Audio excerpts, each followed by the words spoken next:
Hello, hello. Okay.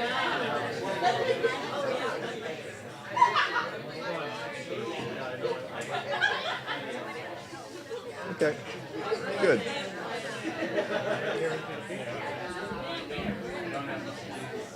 All right.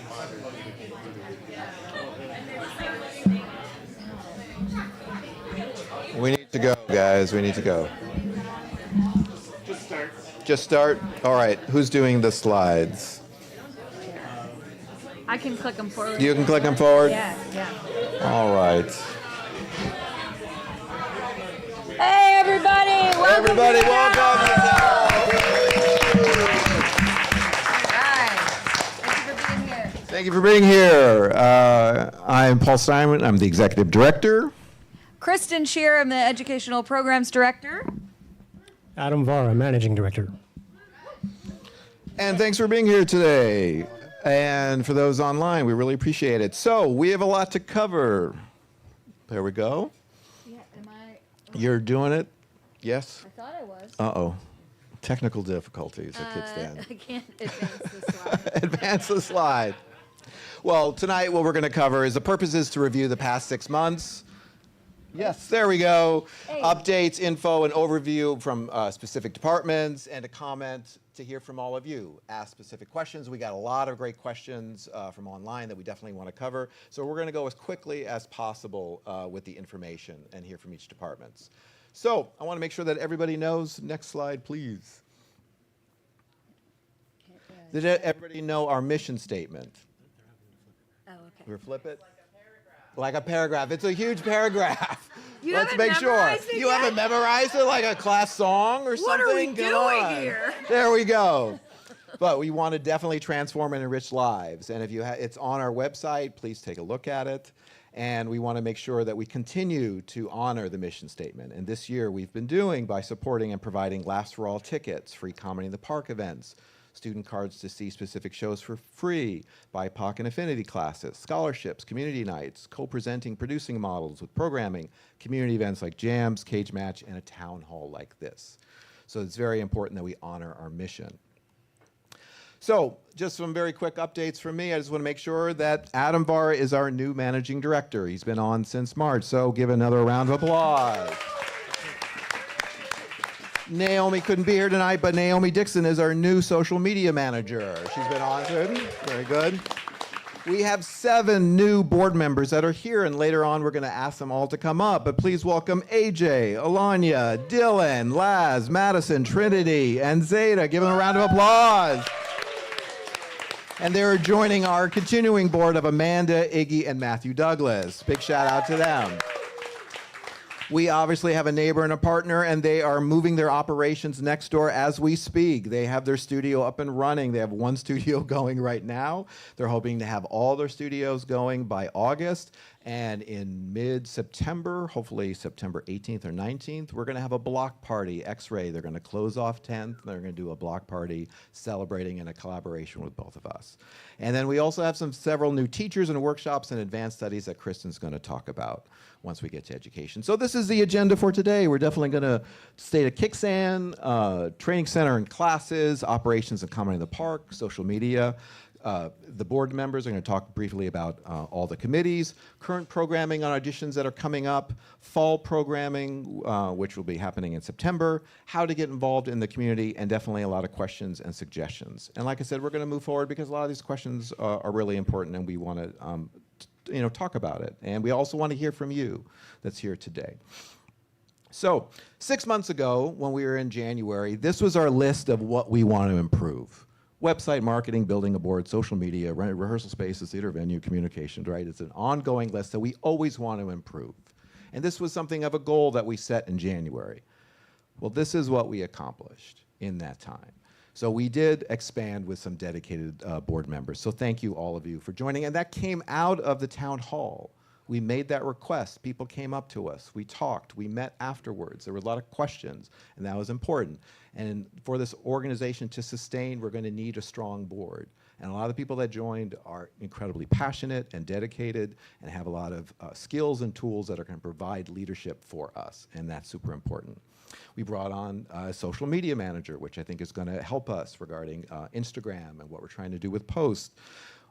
If you've taken a class here, or if you've done a show here and you've had to warm up in the rehearsal rooms in the orange and the blue room, you've seen the changes that have happened in both those rooms. That is something of trying to get more space, more comfortability, more access to what the classroom should be. The theater venue, we have new sound equipment, a new board, speakers for now, bar upgrades that Adam will briefly talk about.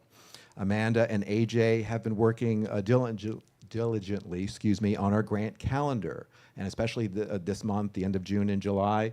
What did we put out? 5 or 6 grants? 6 grants to try to. So that has been a conscious, intentional effort to make sure that we're on top of what grants are available to us. We're building these type of relationships with X-Ray. You'll see with our Comedy in the Park sponsorships of who we're working with. And then we just did a show with Holy Shit at Pam Cut at the Tomorrow Theater. So trying to build those type of relationships.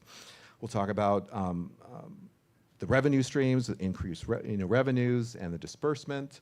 I was able to get a disbursement for the theater from a nonprofit that gave us over $25,000. And that was something that I worked 5 months to get. And then marketing, thank you. And then for marketing right now, throughout the summer and hopefully for the year, we will have a different slide at the Hollywood Theater on all 3 screens as part of the Comedy in the Park sponsorship. So besides just classes in Comedy in the Park, we can do shows and do other things that we can shout out each week. So we have that relationship with them. The Portland Mercury, we have ads with Comedy in the Park. I did the press releases for Comedy in the Park, and I sent them to 41 outlets to make sure that people knew that what we were doing. And then the online show listings have increased. What do we need to improve? A lot of the same, right?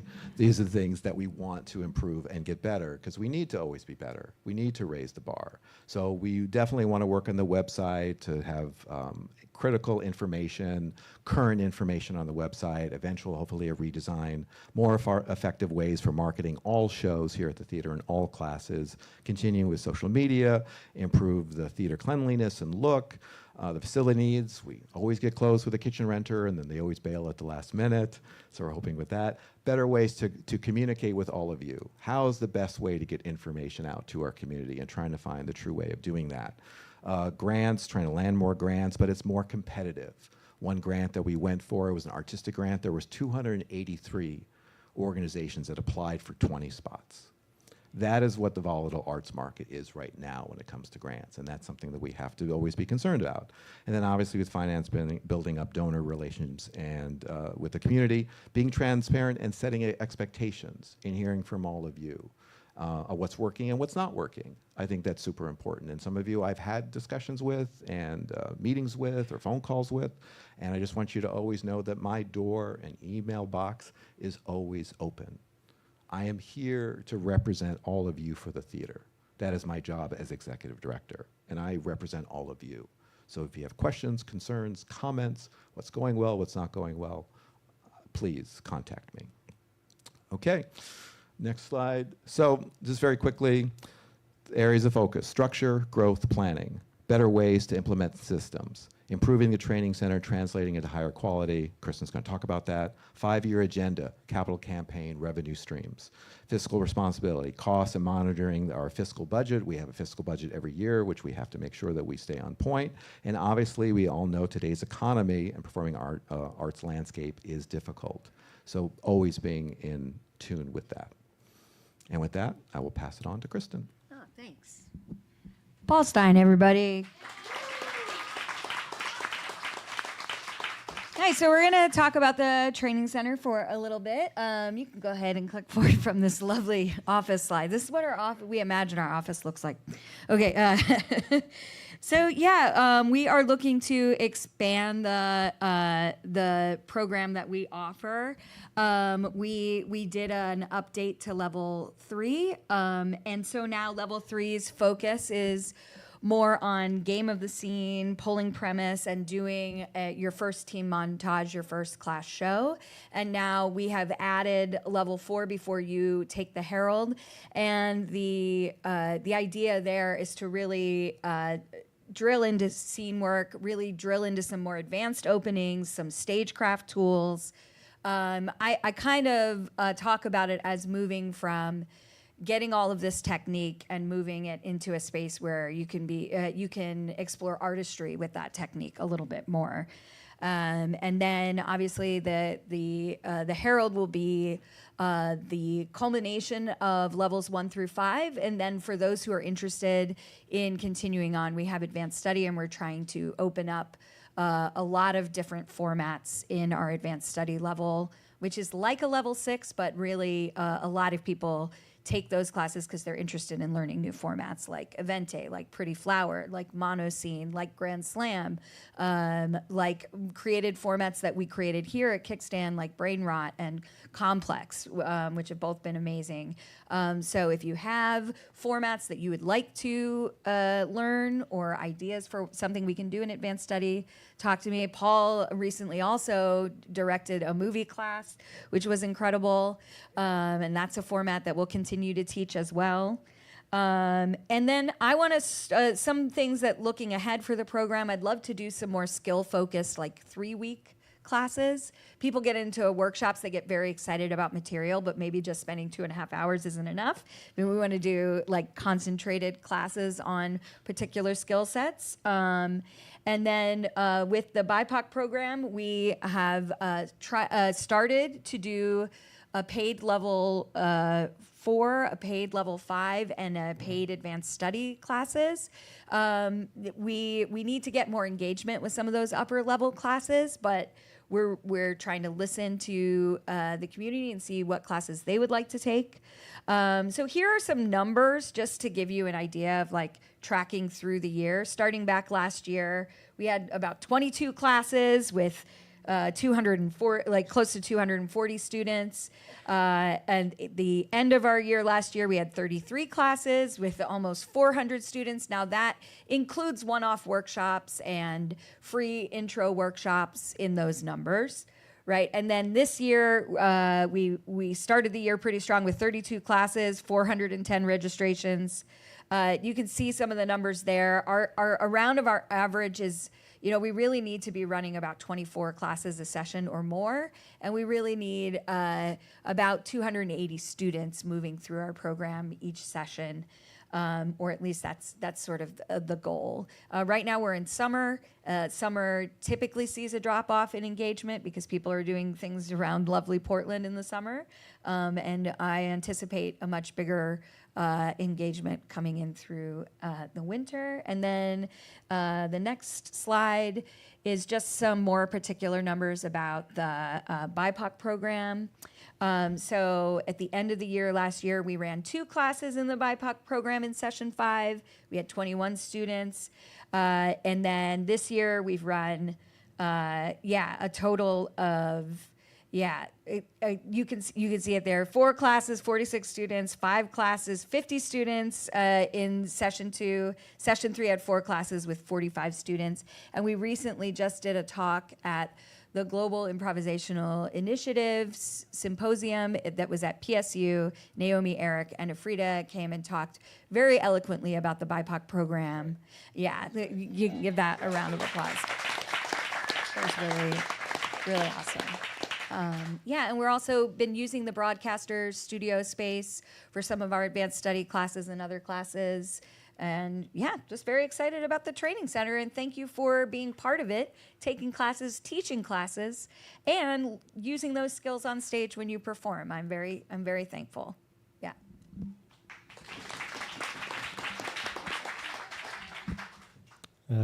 Christian Shear, everyone.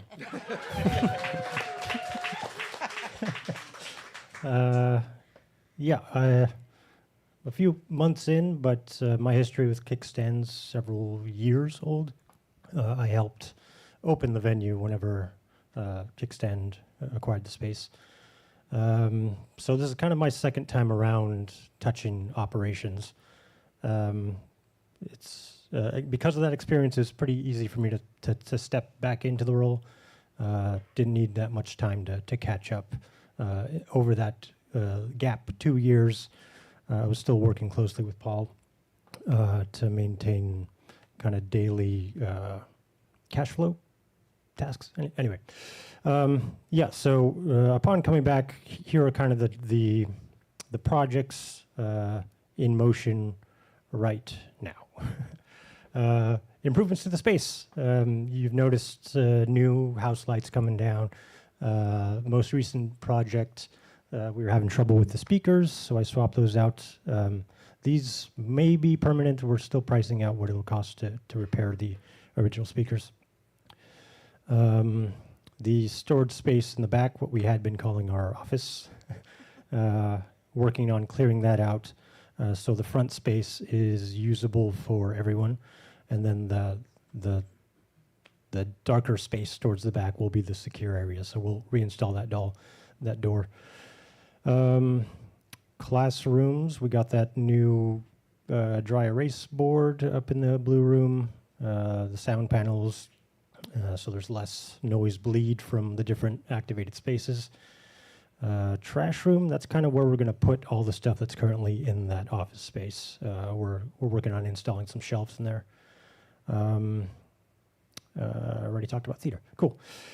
Labor, that's another big project that I'm working on. We're all feeling this. We're all feeling the squeeze. We have to do more with less. So my focus is to make each named position more efficient with the hours that you're all contributing. And it's quite a puzzle to solve because, as Paul was saying, the giving is tough in this economy. So yeah, appreciate your patience as we figure that out. To that end, my goal is to formalize the roles that had normally just fallen in people's laps or just kind of ambiguously been volunteer roles. Yep. Some overall context for everyone. The building activation. This is very oversimplified, but basically, to maintain status quo, this building needs to generate about $86 per hour. So that's all. The way we're doing that currently is through these listed revenue streams. There's the training center, events, grants, and donations. Training centers, obviously, the classes and workshops, plus the external corporate bookings. Events are the in-house productions, the co-productions, the rentals, plus the hospitality side, the food and beverage. Grants, we already heard a little bit about that, but I'm sure we'll hear more, mainly led by the board and Paul. And then donations, kind of two categories where that falls. There's the passive, people just scan a QR code when they come to the theater. Once in a while, we'll do a call to action. And then the most active call to action is Comedy in the Park, where we can do those large scale asks, and that's where we're getting a lot of that support. And we're also in Give Guide again. So Yeah. we were Give Guide coming up. brought in for a third year, so that starts up in November. And we're just asking people to come every hour on the hour and give $86. And we'll be fine after that. We'll be fine. Cool. Next slide. These are the sponsors for Comedy in the Park that we were able to get this year. So pretty good support from some large and small organizations in Portland. Next slide. There's what? Let's just go back. So just to put it in perspective, the park show. Oh no! Don't do that. Oh, sorry. Just to put it in perspective, because of costs this year, the park show costs $10,000 more to produce. Those damn toilets are killing me. Yeah. But it's everything. And that has nothing to do with what we did differently. It's just costs with inflation. So all these, this was Adam and me, but mostly Adam. We have more sponsorships and more grant money this year than last year. And we still have to try to make up that $10,000 difference. So thank you, Adam, because a lot of these people, right? I hurt my head. All right. Now, next slide. This year, we're doing a lot better job of surveying the audience at the park. The question that everyone kind of asks is, how do we get that park audience to the venue? And now we're gathering some data to show kind of the approach to do that.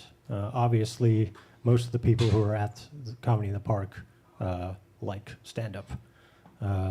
After that, it's improv. After that, it's sketch. And then after that, it's they want to develop their own comedy. So as you can see, only a small slice of that audience had never been to the park show before. And for the most part, people are returning. Yep.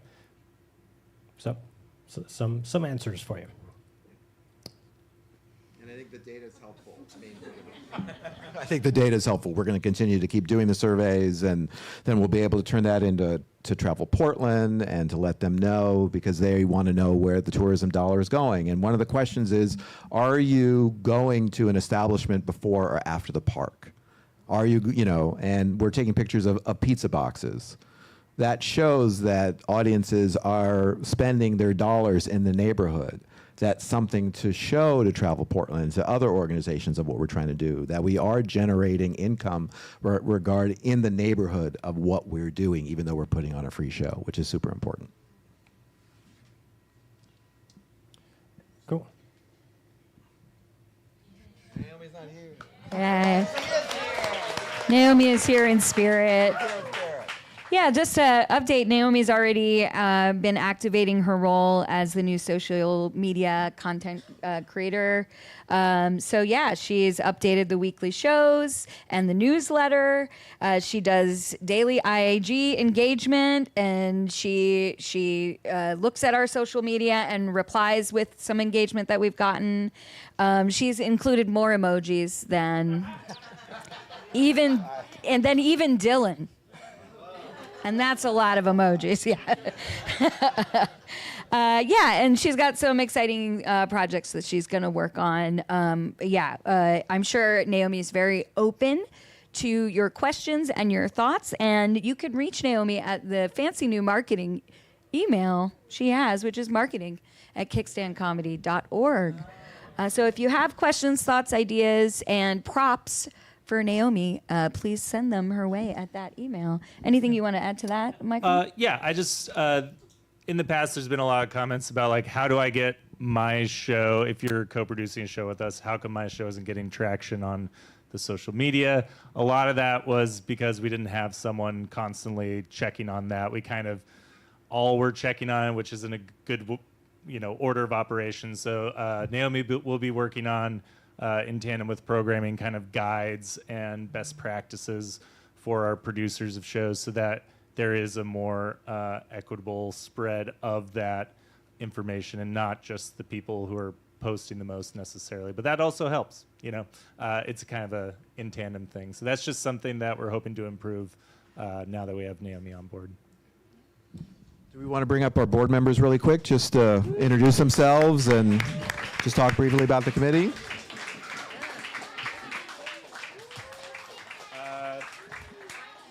Yes, yeah. Move out of the way. You guys stand behind the table. And Yeah, stand behind the table, stand behind the table.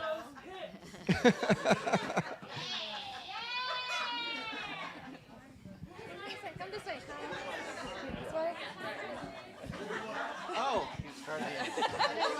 that's not what I meant by this. We're finding our light. Sorry, everybody. Hi, we're the board. We're most of the board. Yeah.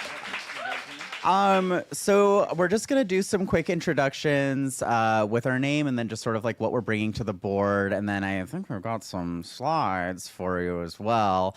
But hi, I'm Laz. I know like almost everybody in here. My pronouns are he, him. I'm on the governance and planning subcommittee for the board, so thinking of like equitable policies and I don't know, just like basically when you think of like Mr. Kickstand or Big Kickstand, I like or Mrs. Kickstand or they them mix Kickstand.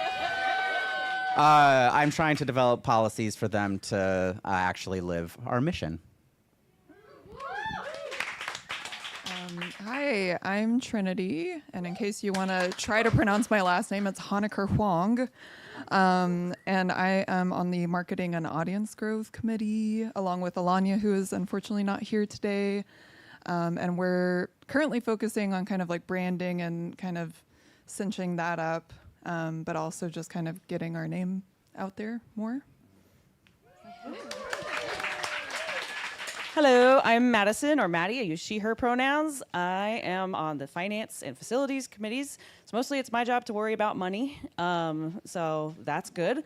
I'm here to help make sure I bring up 8 years of financial experience. So I've got a lot of experience looking at money and just making sure that, you know, Kickstand is financially healthy and that we can keep growing and expanding and doing all of the awesome things that we have been doing and even more on top of that.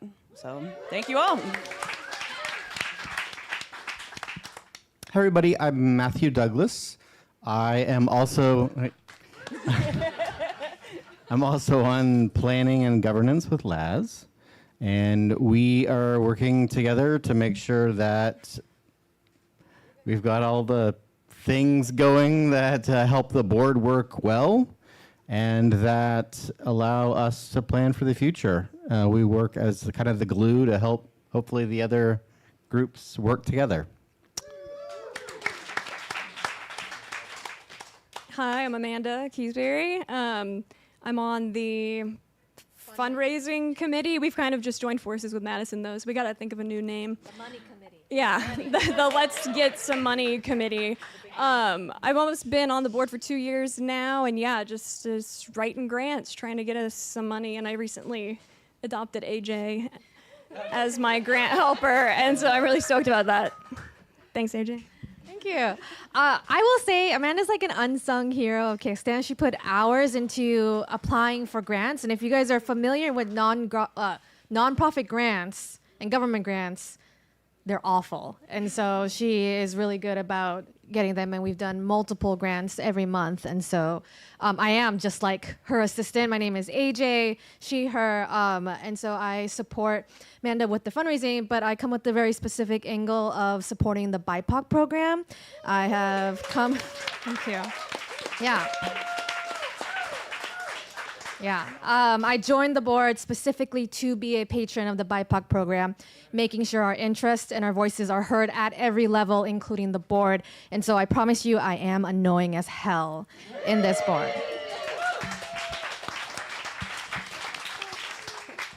Hi, I'm Zeta Spees, pronouns she, her. I'm on the Facilities and Operations Committee. I feel like Adam and Kristen really gave a great overview of what we usually help support them with and talk about. But that being said, we're always looking for more volunteers for things like Fix It Fridays and Comedy in the Park. So please talk to me or Lynn or one of us, find us. We can help you sign up for that.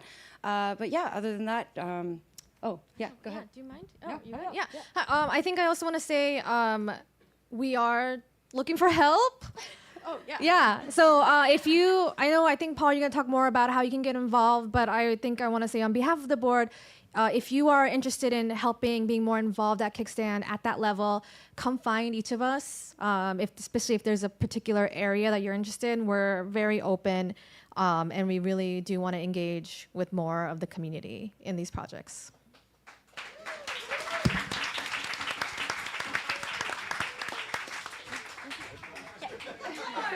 They're playing us off, everybody.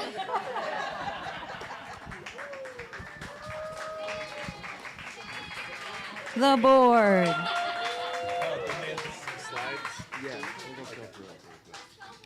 All right. James, can we get to the next slide here? I didn't make these slides, but I was there. So I've been working, and Trinity, if you want to speak to this at all, but Matthew. Yeah, these are the board slides, so. Yeah, here you go, Matt. I helped make the slides, but I didn't do the whole activity, so I'm governance. I made the slides. I can speak to this, Matthew. I worked with Trinity and Alanya on this. We've been working with also Eric Fleshinger, who is volunteering his time as a branding kind of consultant. So we just wanted to get kind of a state of the union as far as where we're at with our branding and get, that's the wrong term. Anyway, I don't know what I meant by that. A state of where we're at with branding, because Kickstand's changed a lot. We have a lot of new community members. Since we moved into this building, our identity can often be in flux. We don't know. Different people have different ideas of what exactly it is we do here and how we present to the public. So we're just trying to kind of narrow that down. So we invited a pretty large group of people, and it was in the time between the invite and the meeting was kind of short, so we did kind of have a smaller selection of folks, but we did have a good group here. I think we had about 40-ish people or something from the community, and so we just kind of, it was led by our other board member, Iggy, who does this for a living, just kind of facilitates these conversations. So we got a lot of good information kind of on what ideas and also like where we're at and also what people want to see. So we can, you can see some of that here. So kind of what we heard, just none of this was really particularly surprising, and it was nice to hear like community.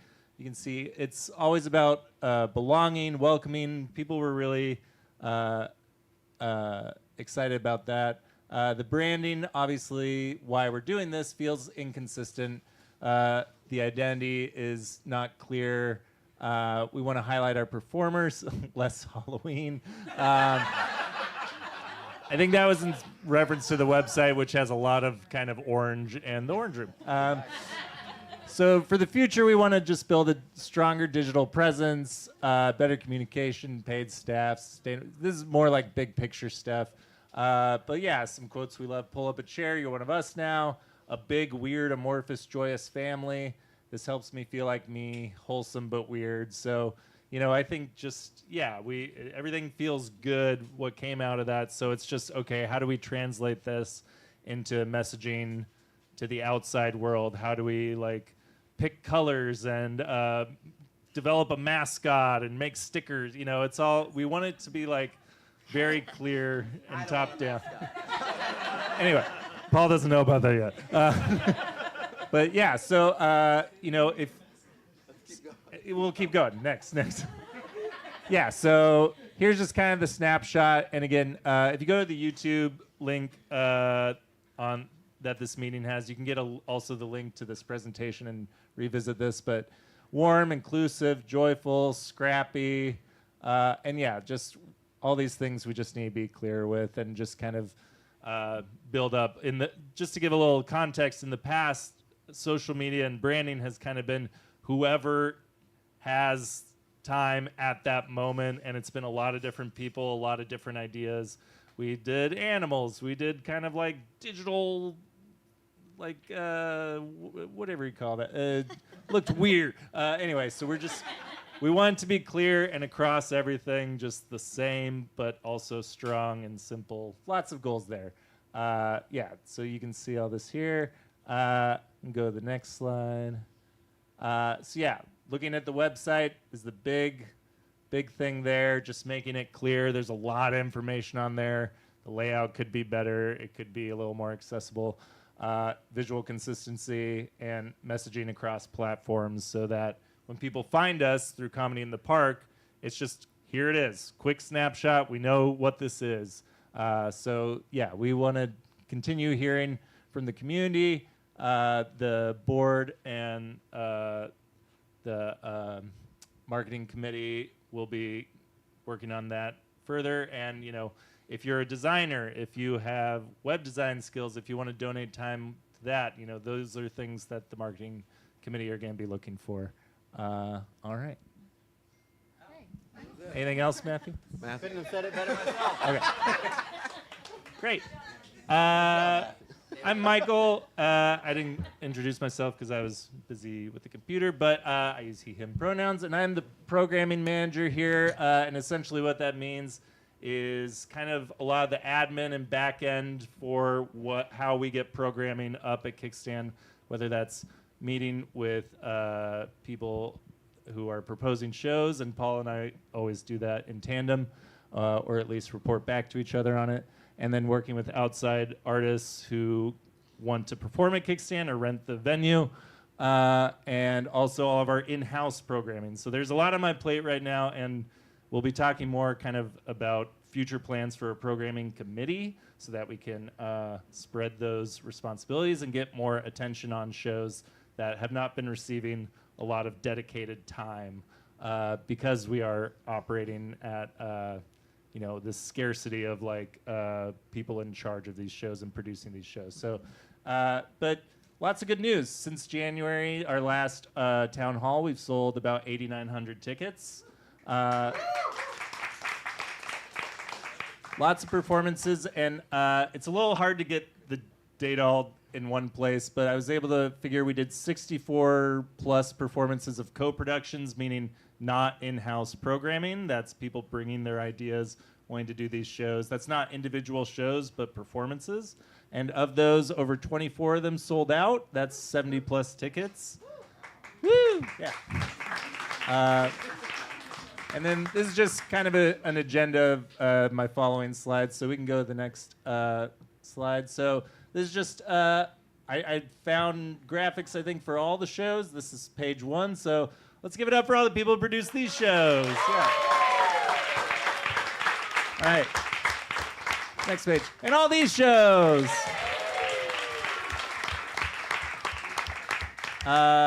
And we can go to the next page. And then we had some visiting performers, a lot of stand-ups who want to perform to a smaller room and try stuff out. Shane Torres is going to be doing another date this weekend. And this here, the improvised musical, that is also this weekend. So I highly encourage you to check out those shows. We also have workshops with the improvised musical duo that's coming. But yeah, stand-ups, and then Kate Sisk wasn't trying stuff out there, just a stand-up who aligns with kind of what we present here as a queer stand-up performer. It really aligned with kind of our mission for the programming, and we are looking at kind of how we can get more stand-up in the venue, and that's as we've learned from the Comedy in the Park surveys, that's something people want. So that's something Paul will be talking about as well. And if people didn't know, Bree Pruitt actually shot her special in here. Yes. So it was a tape special. So this is the second one that we've had within the last year, which is great. If you haven't checked out, Bo Johnson shot a special here. It's free on YouTube, and he'll be coming back here in October. We had some new house shows. So Friction, True Story, and Mosaic developed Mosaic Complex, a new format. So if you didn't catch them, I'm sorry, but they were great. We have 4 new Herald teams that were formed this last session. We have 2 kind of developing Herald teams and 2 kind of more advanced teams. That was a new experiment we tried, and that worked out really nicely. So give it up for those teams. And thank you to the Herald coaches, Justin Himes, Naomi Dixon, Diana Kolsky, and Randy Smith. Next slide.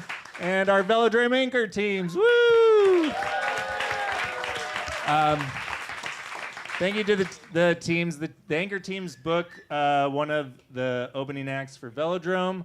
I look back just to kind of get a sense of the indie teams that performed, and just kind of was looking at our statistics here to just be transparent. So 40% of the teams performing identified as having BIPOC members, and 76% of the teams self-identified as LGBTQ members.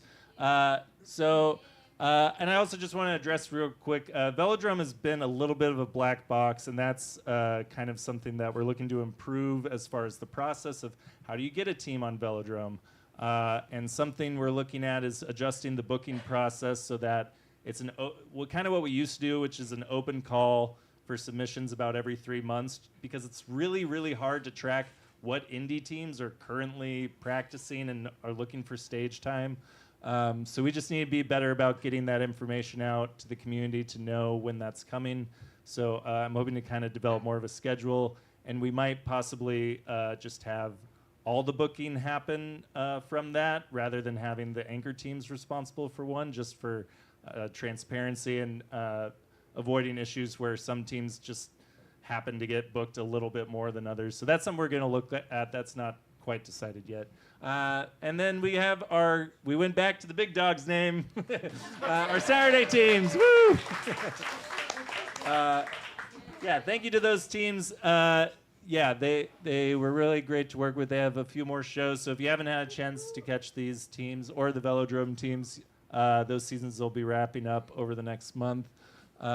Great. Next slide, please. And then our Aardvark show has had, let's give it up for the performers and our producers.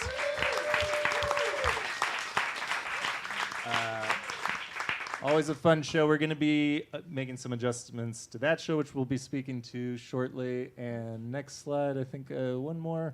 All right, auditions. Woo! Everybody loves auditions, right? Cool. So I'm going to try to get signups by the end of the week. We kind of had, and Paul will speak more to the plans for fall programming. There was some adjustments we wanted to make, and because we're always working on keeping this place going, I apologize for how kind of close we get to the finish line before signups get up. But we're going to have individual auditions August 8th and 9th.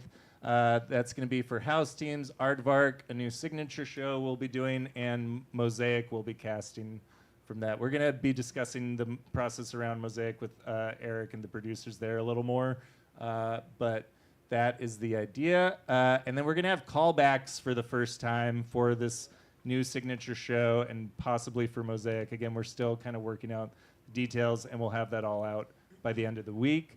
And the format will be the same. You'll do two-person scenes where you initiate and respond, and then a montage with your group. And that will be paneled by faculty. We have a volunteer panel. Our faculty, we don't have, unfortunately, the budget to have a paid panel, so we rely on the faculty's volunteer time for that. We really appreciate them doing that. Yeah. Here we can go. Sorry. And then just real quick, team auditions will be over the same format where we do it as a show. So that'll be Thursday, Friday, and Sunday between that should be July 31st for that Friday, but Thursday, Friday, and Sunday that weekend. So if you have a team, that's for those opportunities will be a Velodrome anchor team, and then our Saturday team programming, which we'll speak more about in a minute. Next slide. And who doesn't love an improv competition, right? To stay on theme of just making it sports adjacent, this will be a duo summer slam. So the idea is we'll have 20 duos competing. We were looking at how signups would happen. So the most equitable thing we can think of is just like, get ready. The signups go live at noon on Sunday, July 26th. So get your ducks in a row. And the link will just be to sign up. And we are encouraging the duos to have some kind of coordinated outfit. No mascot, no outfit. No, it's fine. You can have an outfit. Because we're just leaning into the wrestling theme. So each team. Come on, Chris. Gimmicks win competitions. We also need you to give $86 every hour on the hour. So what we need from you is, when you sign up, is the two names of the people performing, your team name, and your entrance music. We're doing entrance music to keep it in the wrestling theme. It's gonna be fun. And you are only allowed to sign up with one duo. There are only 20 duos, so we want to spread the opportunity there. Great. Now Paul's going to speak to fall programming, and I might chime in here and there. Great. So the goal is to announce our fall season and to have it all set, ready to go in September. So we can obviously promote it, posters, here's what our season's going to be, try to have September, October, November, December ready to go. So we're going to try a signature show. It's going to be the first Thursday, first and third Saturdays at 7 o'clock. That'll be themed. It'll be with a cast. We're going to have house teams, 2 minimum, possibly 3. Will also be following on that first and third Saturdays at 8:30. So we're going to try the house teams at 8:30 to see what that'll be like. The goal is having a signature show is we need to get more people that are just Googling comedy in Portland. Because a lot of people that come to the big dog shows, they don't know what they're seeing. So if we can have more of a theme show, a signature show, something that we can show our style of what Kickstand is and the type of the way that we perform, that is the goal. We're going to have 4 velodrome teams. We're going to have 2 Herald teams. We're going to have 2 advanced study teams, a Pretty Flower and an Eventate team. We're going to do a director run. Right now we have 2 submissions. If you have an idea for director runs, get that to us ASAP. We're most likely going to do House Party. So we're just trying to work with Eric on the dates. And then we have another show that we're going to confirm with. But if we get more pitches, then we can see what other director runs we can put in. Aardvark is going to be the first Thursday of every month, and it's going to be the set with 30 players. So you get to perform every Thursday for the first of the month, just you 30. The goal is to have really to showcase our 4 pillars: improv, stand-up, sketch, storytelling, variety, music. I know it says weird, but anything that could fit that 4th pillar, that's what we need to present in our theater. We're going to have more cage match. We're going to do the duo that Michael said. Then we're going to come back with the fall brawl with teams. The birthday anniversary weekend is going to be December 10th through the 13th.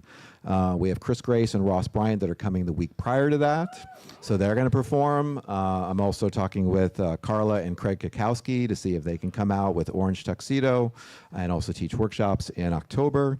And so Thursday is for development. That's what we need to do. We need to develop all teams, shows. That's what that night needs to be dedicated to. Friday and Saturday is main stage, and then using Sunday for our community.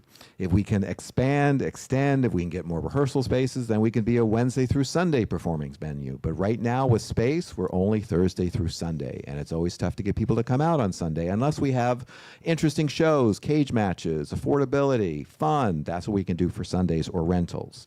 And then finally, we need an artistic committee. Theater doesn't have an artistic director, so I think it's important to put an artistic committee together. This will be volunteer. It'll oversee for the next 6 months. It'll probably be up to 6 people. I think we need to do this for lots of reasons. There are 20 steps to do before you put up a show, any show, from listings to contracts to ticketing to tech to organizing. There's a lot. And Michael has done a lot, and he's doing it on volunteer. So I think we need to also spread that out and get more views and diverse voices with the artistic committee. I think it's also important because then we need quality control. We need to have somebody from the committee that's overseeing Velodrome, somebody from the committee that's overseeing Herald, somebody that's seeing the shows, offering feedback, talking to us. So that's something that I want to implement. So if you're interested in being on that committee, talk to me. I'll have all the guidelines ready to go. It could be an interview process. It can also be something I can go to the board with. But I think that's something that we need to do as the theater eventually needs to pick up an artistic director, hopefully in 2027. That should be the goal.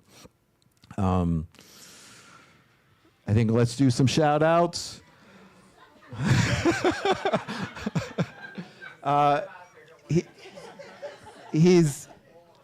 Jameson is in the booth again. We didn't ask him to be in the booth again today, but really let's give a shout out to him. He does a lot of tech. Jameson's going to be teaching a tech workshop next Sunday. And it was something that Jameson came to Kristen and I. I think it's really important. So if you want to know more, you want to take more control, I think he's invaluable, and I think it would be really, so shout out to Jameson. If you see Jameson outside the booth, please report it. And if you see him outside a boat. Also, so I recently put the workshop that Jameson is teaching is free, right? And we didn't want to necessarily open it up to the general public, but we do want our students and our community to know. It will be in the next version of an email recap that your teachers should be sending to you if you're taking classes. If you're not, just write me. I can send you a link because right now it's private, right? We kind of want people who are invested in the community and who we kind of already know, who know us and we know to take this workshop. So yeah. And I just wanted to say, yeah. And I also want to say, just with fall programming, we will be still having monthly shows. So if there's shows that want to do co-productions with us, we're going to fill out those calendars. We have dates, and that's something we're going to do. Afrida, thank you so much she's going to be helping out with upcoming auditions. She was invaluable last year, and I'm really thrilled that she's back. Justin, we can't thank you enough for all the community nights that you've done. I think it's been really important.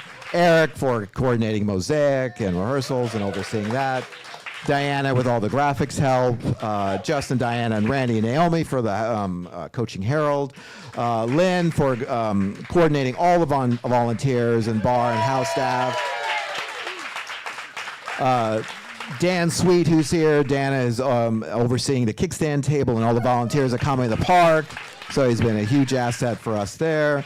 Monica and Benny have now overseeing Sketch Coven, so they're doing that monthly, so thank you for that. And obviously, there's so many people that help out. Magenta, Paige, Alban, James, Io, Len. Thank you for being that staff. So, moving on, how can you volunteer? What are we looking for volunteering? What are we looking for? Well, we always need assistance for facility and venue. There's a gentleman named Justin who does carpentry work, and he's been showing to Fix It Up Fridays and helping us here, and he's been so invaluable. Marketing assistance, website, fundraising, networking circles in Portland. One of the biggest assets for me is just being introduced to people, finding relationships with people. So if you think there is an organization, a business, someone that I should be talking to, please reach out to me and make that introduction.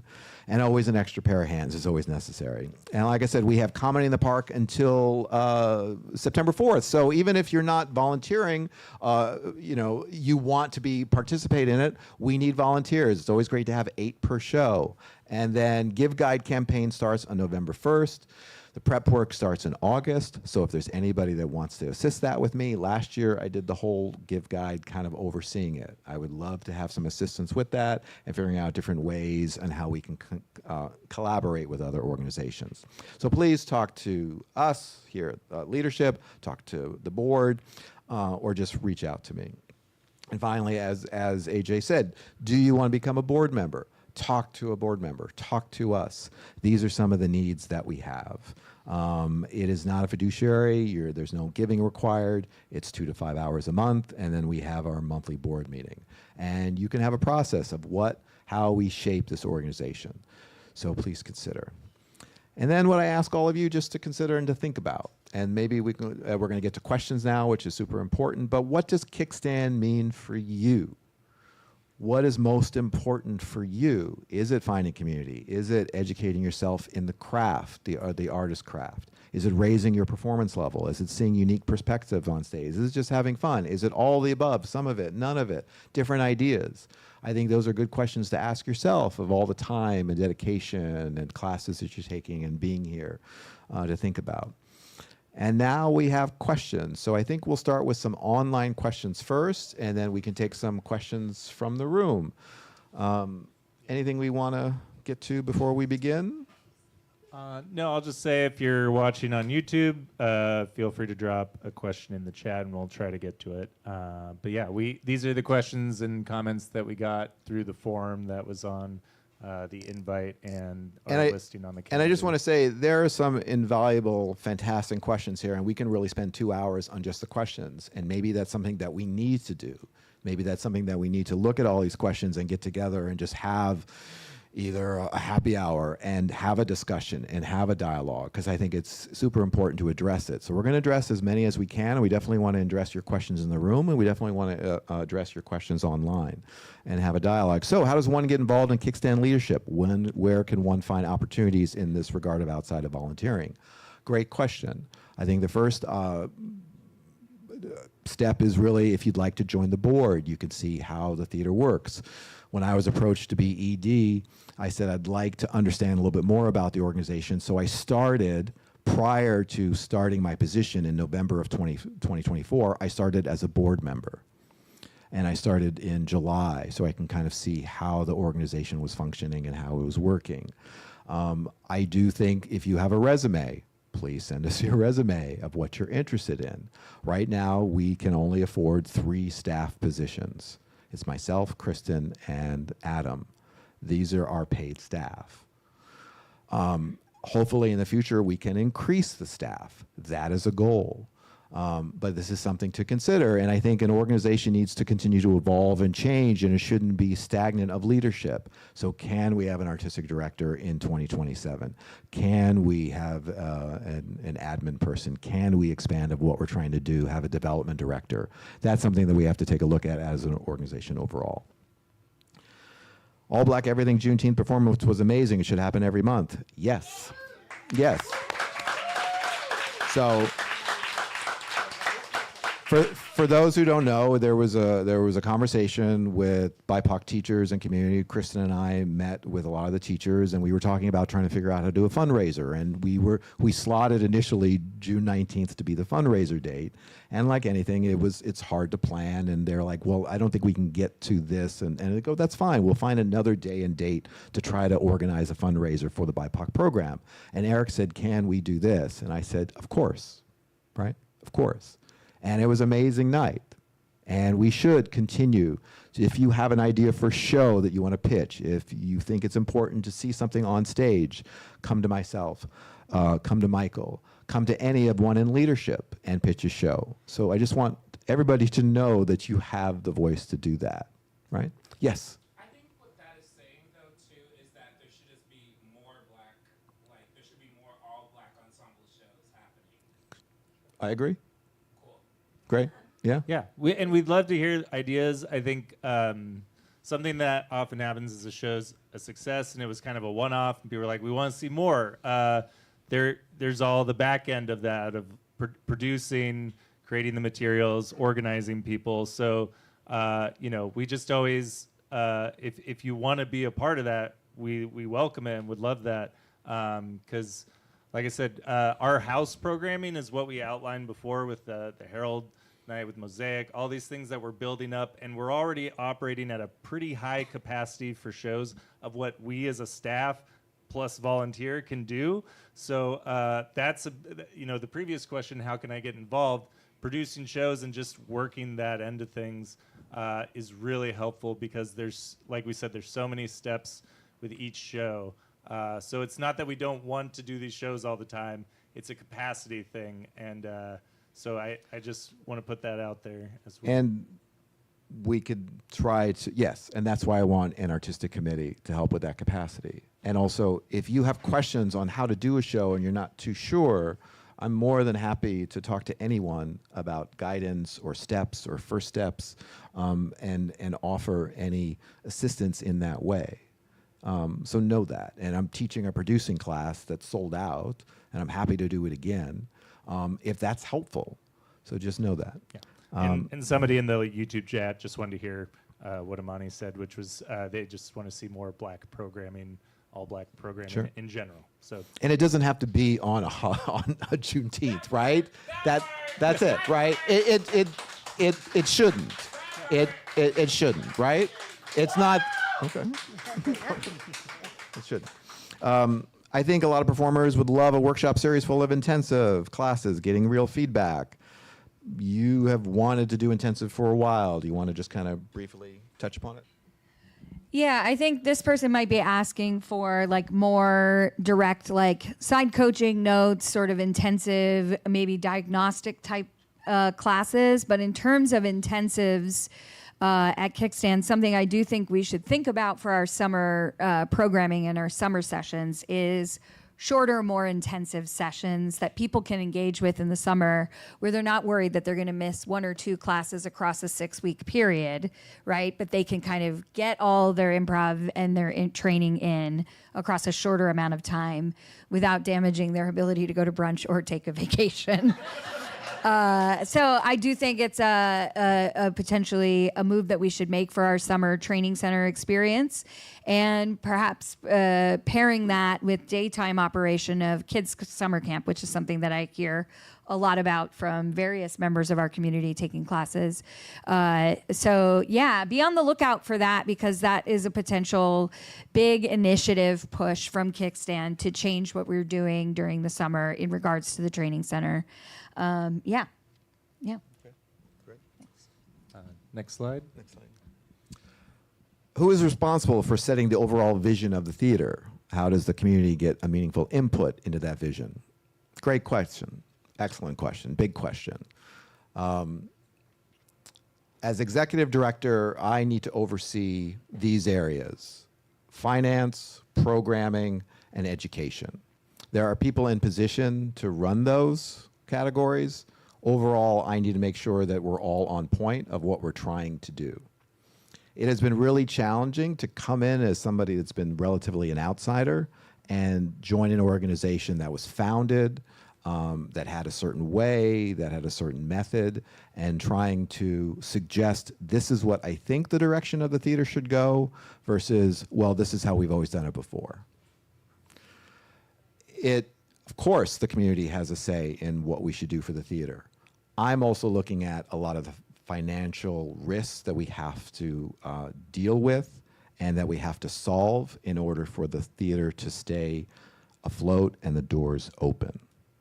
But programming, I think, is important because it represents all of you and it represents what audiences we're trying to attract. Does anybody, and I think that's a question that we could talk about for 20 minutes, but just for the sake of time, we can keep going unless anybody wants to follow. Okay. Can we clearly define who's in charge of what? What decisions belong to the staff, the board, teachers, producer, and the larger communities? So, same thing. I, as executive director, my responsibility is I report to the board. The education, programming, and operations report to me. That is the chain of command, so to speak. The decisions are made of what we think, and I'm very of like, let's try it. And a good example is the 6 weeks sessions. So having town halls with other improv theaters across the country, we were asking them, what are you doing, 8 weeks or 6 weeks? And like, since the pandemic, we have moved to 6 weeks. It's hard to get students to take 8-week classes. There was always a financial dip here prior to me coming on in 8-week sessions, because there would always be a lull. And it would be a very low cash flow of what we can do to pay the bills, because it was in between sessions of when the next session was started. So the reason for adding an additional session was to increase the revenue for the training center, but also for all of you. Do you want to be in a class for 8 weeks? Can I commit to 6 weeks? What can we do with the information in those 6 weeks? How are we providing enough education within less hours? That was all talked about. This was something that I would have conversations with Kristen. And it wasn't, I was like, this is a path that I think we need to do. Kristen at times would say, no, I disagree, or can we try this, or I'm concerned about the students. So I definitely respect Kristen's belief in what she's doing educationally, and she has 20 years of improv on me.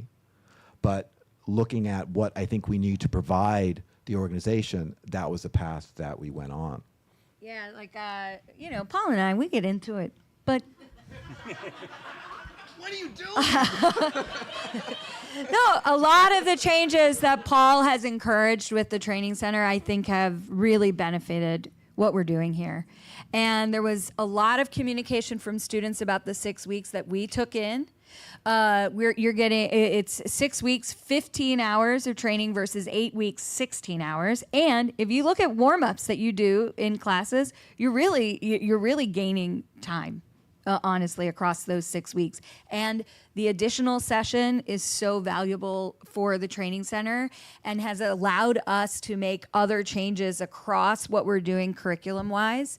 Like level 3 is big emergence from that. We're realizing how dense level 3 felt and how many more tools our students need before they really feel ready to be up on stage showing all that they're learning. So these changes, change always feels uncomfortable, but these are really a great positive direction that Paul really has encouraged and that we've worked to make those changes. So yeah, I think it's a good move.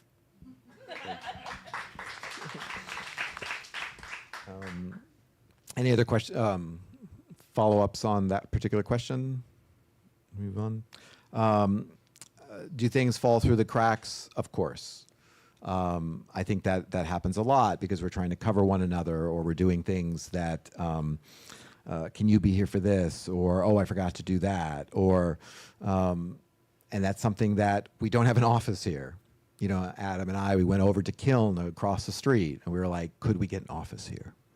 This would be fun. Oh, it's really expensive. Okay, maybe not. Do you give nonprofit discounts? Oh, that's the discount? Darn. It would benefit us as a leadership staff if we met in person more. I think because of the pandemic, because of laptops, because of scheduling, it just became a way of a system, but prior leadership, to do everything kind of piecemeal. And I think we're still doing a lot of meetings online instead of being in person and connecting.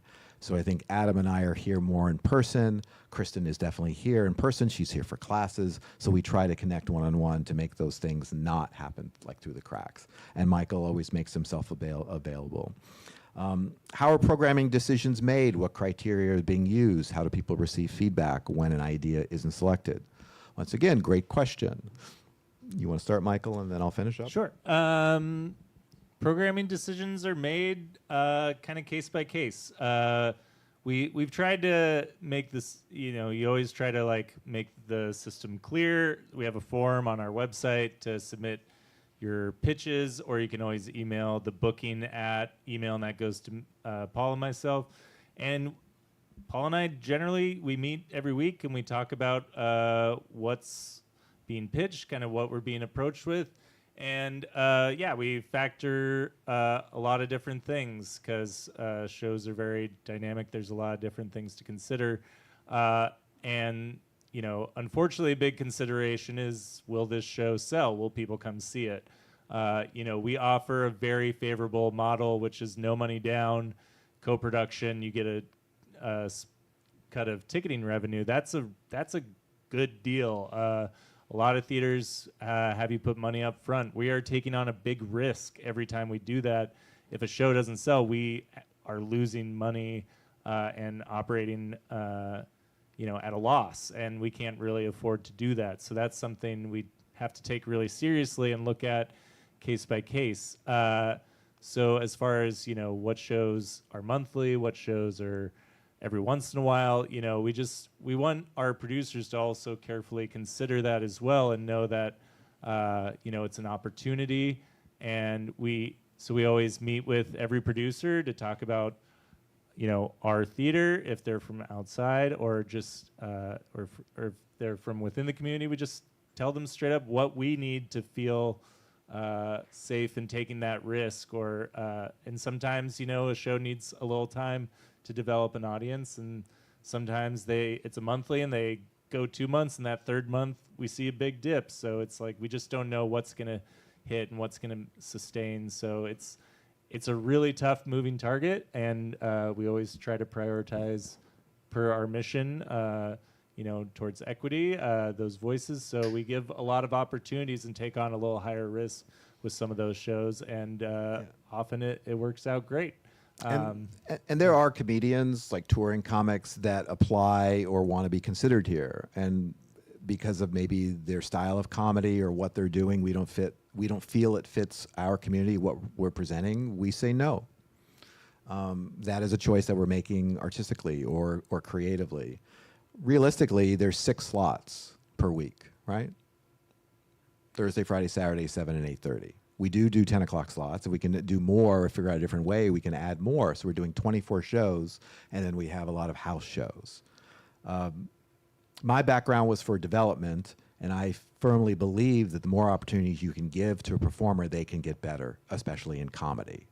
So I ran a theater that would do 100 shows a year. Before that, I ran a theater that did 250 shows a year. It was free to talent, free to audiences, but it was subsidized by a television network twice, right? So, but I saw people get better. So my belief is to try to have more one-off shows. That is my ideology to producing, but that's just more work, and that takes a lot. But I do think people should have opportunities to get on stage if we can do it, but then we also need to provide support, and then we also need support from you to sell out these shows. We want you to succeed. I never want to book a show and I want it to fail. The exact opposite. I want you to find success, whatever that means, whatever you deem success is super important. Yeah. Paul's teaching a producing work class coming up, so that if you're interested in that. It's already sold out. It's already sold out. Sorry. I'll do it again. I'll do it again. But and then how people receive feedback is usually just directly from me or Paul. I know we have a backlog of people we need to get back to about certain shows, and that's just every week is just trying to keep up. So I always say if you haven't heard from us, please feel free to bother us, and we'll get back to you as soon as we can. We've been trying to just sort out the fall programming schedule. So I know there's some people who are waiting on fall dates, and just know that we are looking at that, and we'll get back to you soon. Jay, I'm looking. Yeah. And when it comes to feedback, if you want feedback, I'm happy to provide of what my experience was in the room watching your show. You just asked me the questions that I'm not going to be like, well, you didn't do the game right. That's not my goal. My goal is, well, did the audience experience? What was it like? What did I see you do on stage? How was craft brought to the stage? I'm here. Oprah's Book Club performs. Afrida finds me every time. What did you think? Now, there are a lot more better teachers here in improv that can tell Afrida exactly how the game should be played or what improv choices were made. But Afrida comes to me because she just wants to hear feedback from me as an audience member of somebody that enjoys and loves comedy.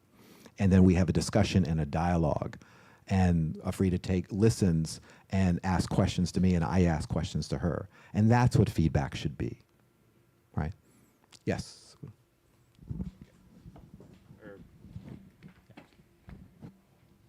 Hi, my name is Deguar, and now that we're on the topic of producing shows and kind of the back workings of what's going on, I have a couple questions about exactly how those opportunities are being extended to our communities.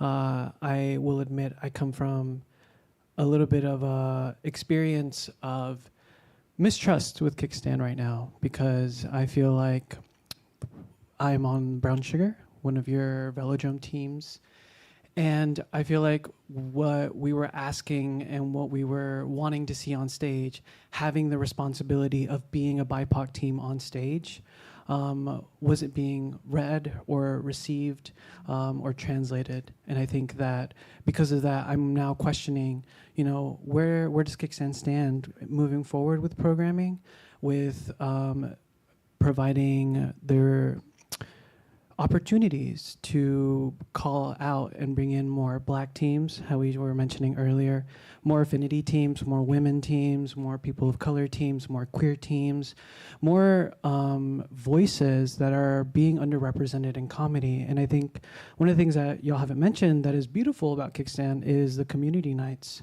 I'm also on Sin Filtro, and we got the opportunity to perform a bilingual set. It went so well, and then we got the opportunity to produce a show, and that sold out. And so seeing that there is the those opportunities here and those resources here that are happening does give me hope. But where I feel shaky right now is like in those opportunities for like Velodrome or for stage time. How are we looking to our community, not just these specific teams, but how are we asking our community to be inclusive, to have these wider conversations and draw this in? Because I think that needs to be happening, and it's not happening.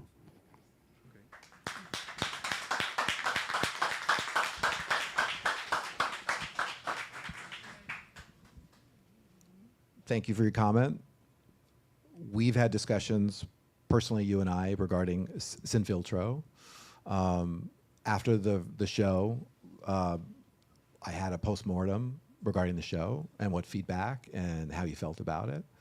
I brought up the next show, and you rightly said, I want the listing, which was a mistake that wasn't ready for the show, but the listing was put up. But then I already talked to you and to Michelle about another show in October. So that dialogue has already started. And John Bolden and I had the conversation about the idea of Sinfiltro and him talking to me about that and advocating. And I was like, yes, let's try it with Justin and how it became that way. So, so I want you to know that the door is open and that you can have a dialogue and a conversation with that.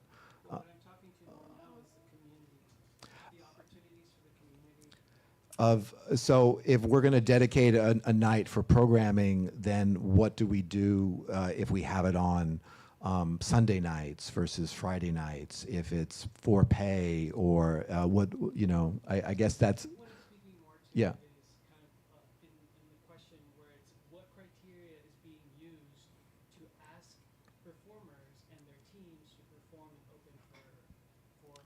For Velodrome. Yeah, okay, so I'm going to have Michael definitely talk about that. Yeah, for house programming, the criteria we look at is, again, I try to create a system that doesn't always get viewed. It was on the website.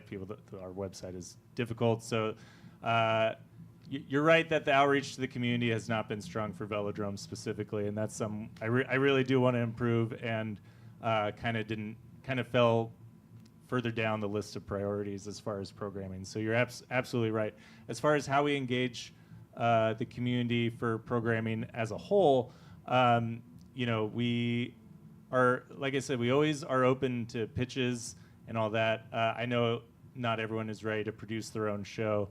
So what we offer through our in-house programming, right, is those opportunities through auditions, through teams auditioning, and we always try to prioritize teams that have that representation.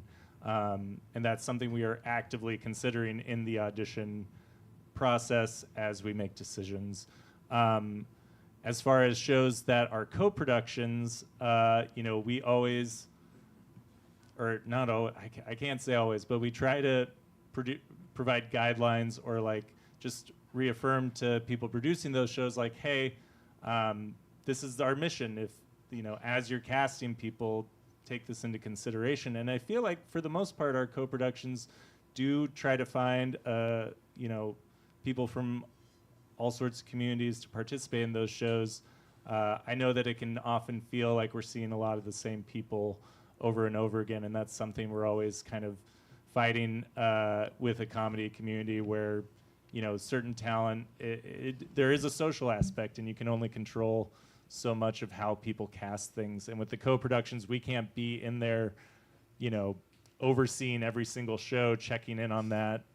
There's a lot to do there to be accountable in that way. I'm just kind of talking about everything, so it's kind of hard to give a succinct answer, but community engagement is something that we don't have a dedicated person for that besides Justin organizing these community nights. So, that's something where we're falling short either on the board or forming or just giving us ideas. And again, I know that's putting work on the community and that, but when you're asking, but hopefully, we can address this with having this artistic committees lined up. So there is more attention paid to that. And there can be a dedicated person to a velodrome and to a herald and to an aardvark. And if we have a 6-member team, and then we can help delegate a lot of the duties that have to happen with the shows, then we can have that person also overseeing those house teams. So that doesn't fall through the cracks, because it can.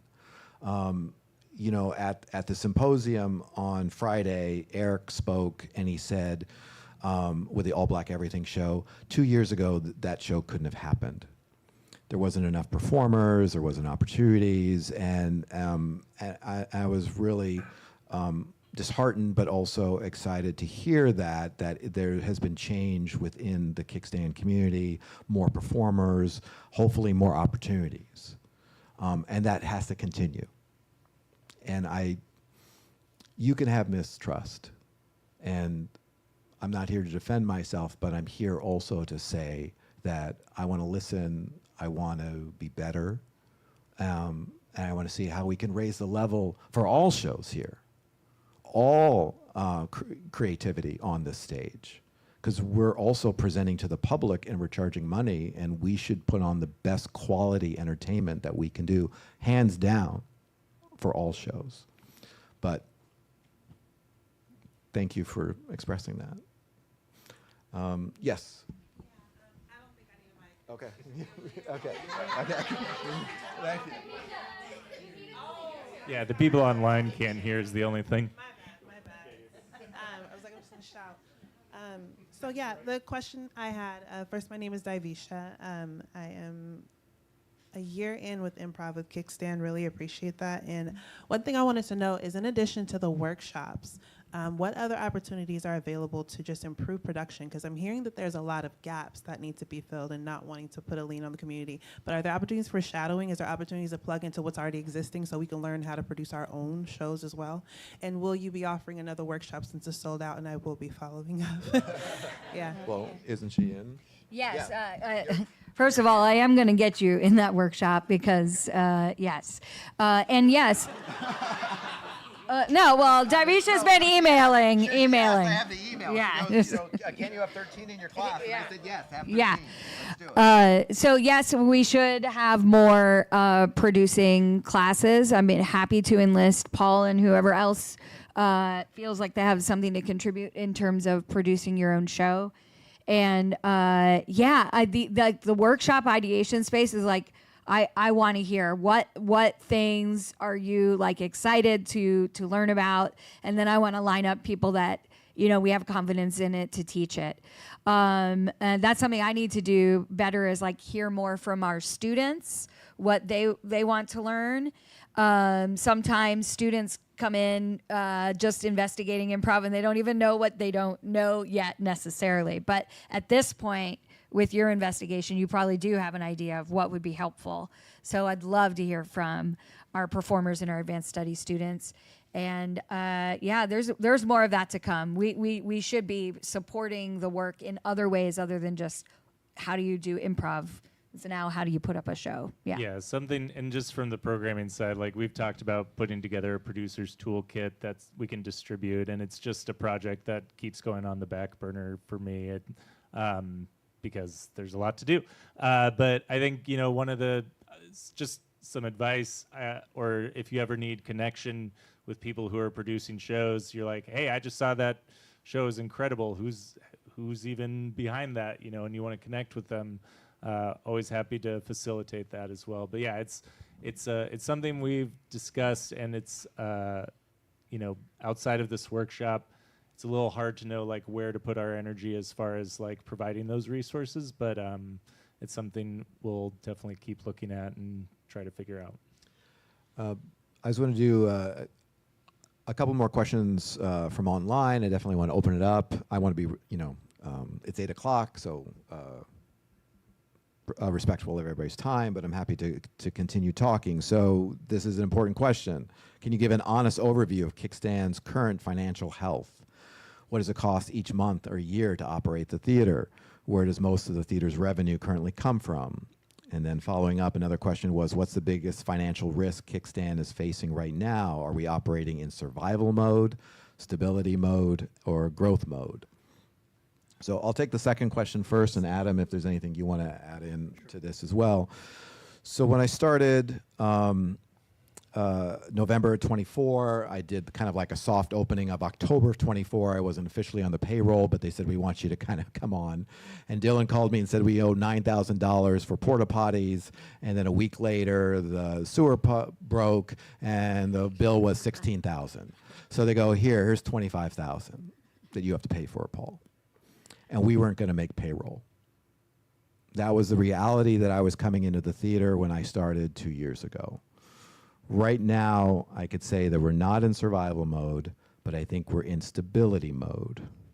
And that's where we've come from that point on to here. I am not going to, it's $140,000 a year for rent. That's how much this building costs, $14,000 a month. I did not make that lease. I did not sign that lease.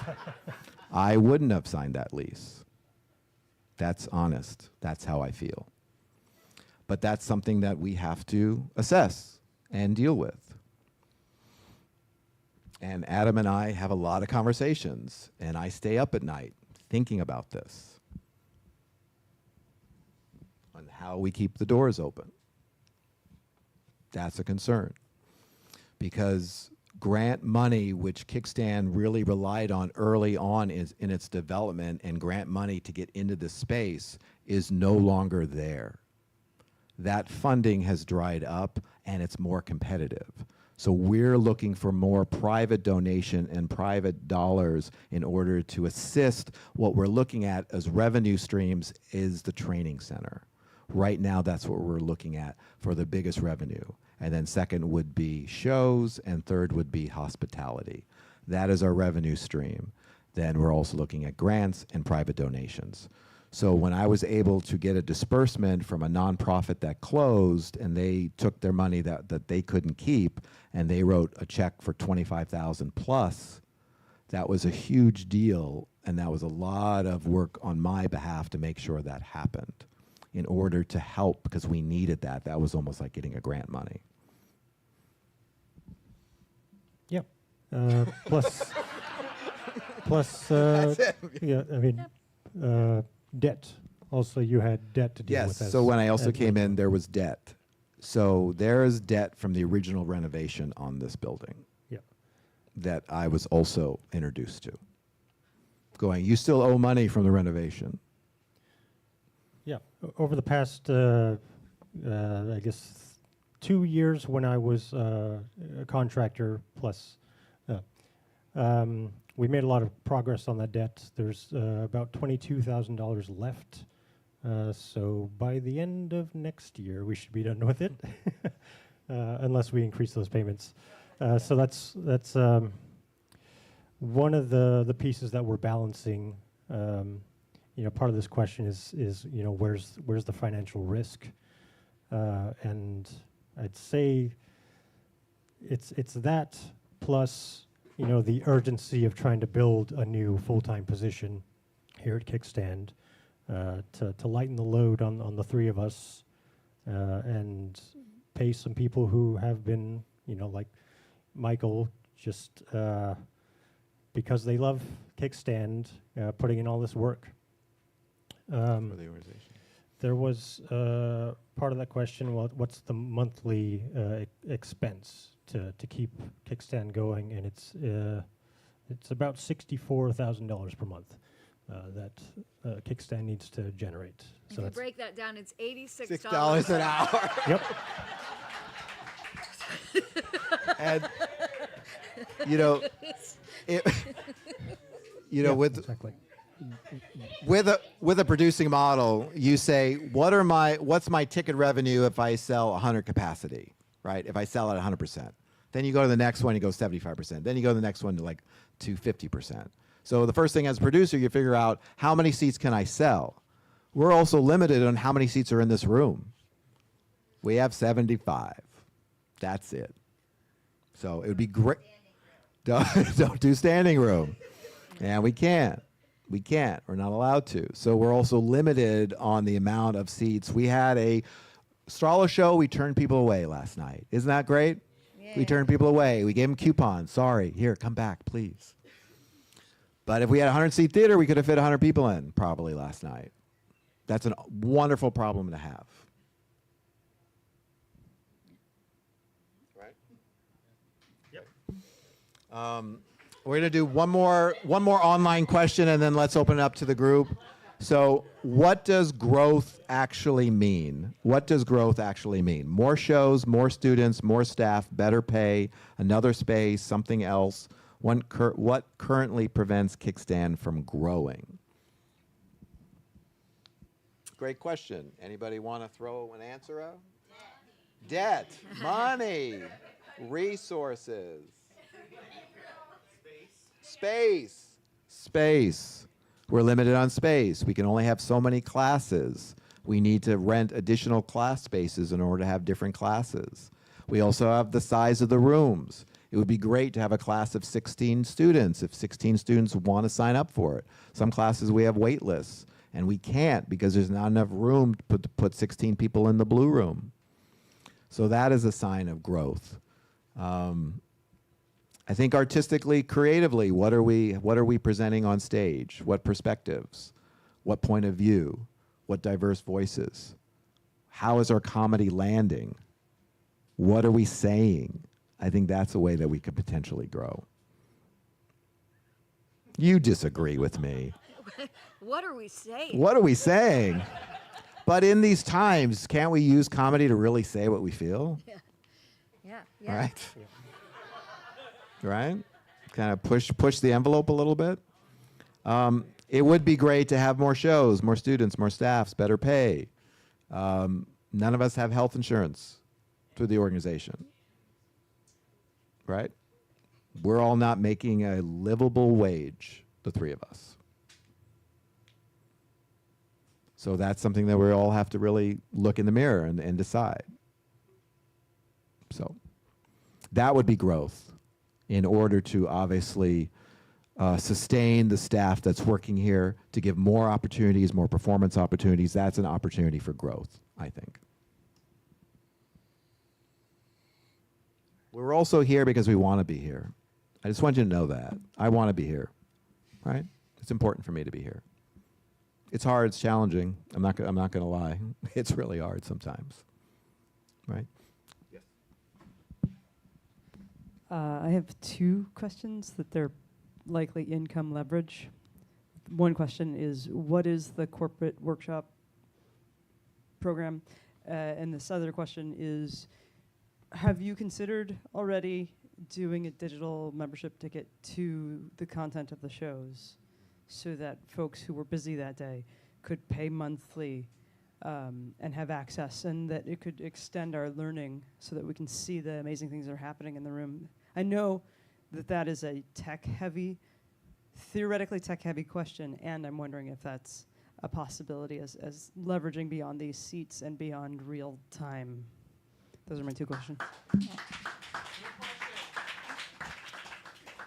So right now, in terms of the corporate work that we do facilitate a lot of corporate gigs across, but right now we're getting passive requests. So we're not actively out there saying, hey, we can teach this to different organizations. I do follow up with organizations that we have led facilitations with and asked if they have another team that they want us to work with or things like that.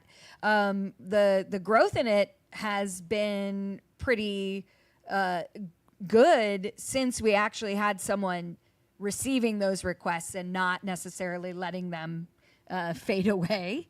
But there's definitely room for growth in terms of the corporate facilitation that we do. And in terms of online content or digital content that we could provide, I think that's a great idea for revenue assistance. And I would love for our curriculum to be available for people online and video content of that. That's a whole huge project that potentially could earn revenue. But as far as shows here, I mean, that's beyond my expertise to set up, but No, I just want to say, but one of the reasons why we were, I guess, joining forces with X-Ray is that we were going to try to implement that video component within the theater, and they were going to help us with that. Yeah, it's generally not a passive system. Someone has to be running it, and that's more staffing to consider. But it is in the realm of possibility. And something we've discussed on the back end a little bit, and I just kind of want to take an informal poll here. If you could have a membership at Kickstand, whether it was just fiscal or gets you access to like Thursday shows for say $20 a month, raise your hand if you would sign up for that. Okay, that's a good amount of hand. Okay, so that's 1, 20, 40, 60. Great. $86. So that's something we need to look at too, is like, we're a nonprofit, unfortunately, because we have limited staff managing. We don't have a volunteer manager. We don't have a development position that would usually handle something like that. But those kind of passive income opportunities are something we probably need to look at. And there are some options available that we might be exploring. In the back there, say? Yeah. Are there? Even just like ticket bundles is something that I thought about, like, 3 Saturday shows for a slight discount. Yeah. Ticket bundles have been difficult with our co-production model because the distribution of ticket revenue gets in there. So when we do offer, so that's something with house programming we can look at more. And but yeah, that's a good point. It's another thing to roll out that just takes a lot of like intention to kind of figure out what the right system looks like. But yeah, thank you. Let's just open up to questions in the room. Is there something that obviously we didn't cover, something that you want to bring up, a suggestion, a comment? This is really an opportunity. Yeah, Les.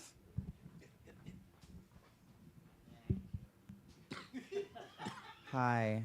And it's okay if the answer to this is I don't fucking know. That's totally fine. But is there any sort of path forward for this artistic committee for someone to express interest or to get on board? And also, like, what does the selection process look like? The answer is yes. We're going to have a set of what expectations. We're going to present it. You can apply. We will see how much interest there is. This is something that I thought was important to have. If there's something that regarding governance, I need to go to the board and saying, I have 37 people that want to do this. Do we do 37? I have 2 people that want to do this. Let's do this. But that's really just the process of once we set expectations or what the requirements that we're asking. I do think it's important to have representation on this committee. I think also it needs to have experience levels on this committee. And then what skills that you can provide on this committee. I think this is also an opportunity to see a little bit regarding of how we can find more artistic and producing approaches from outside voices or within the community, and see if we can, in 2027, where do we go down the path for an artistic director? Is somebody we hire within or somebody we hire outside? And that's something that a board will eventually go to, right? Yes. The answer's a little bit not quite yet. but we need to make it happen now. We need to make it happen now because I want it to begin in September with the fall season. That's when it has to happen. Okay. Then I need to put the questions together. Hi, within Laz's question about the artistic committee, I think it's very important we know that this is like a very white space, right? There's a lot of white people. What implementations would you thank you. Okay. What implementations would you be making to make sure that it is not only just diverse, but it has more than just like BIPOC, like it is actually Black, Indian, that actually has that diversity?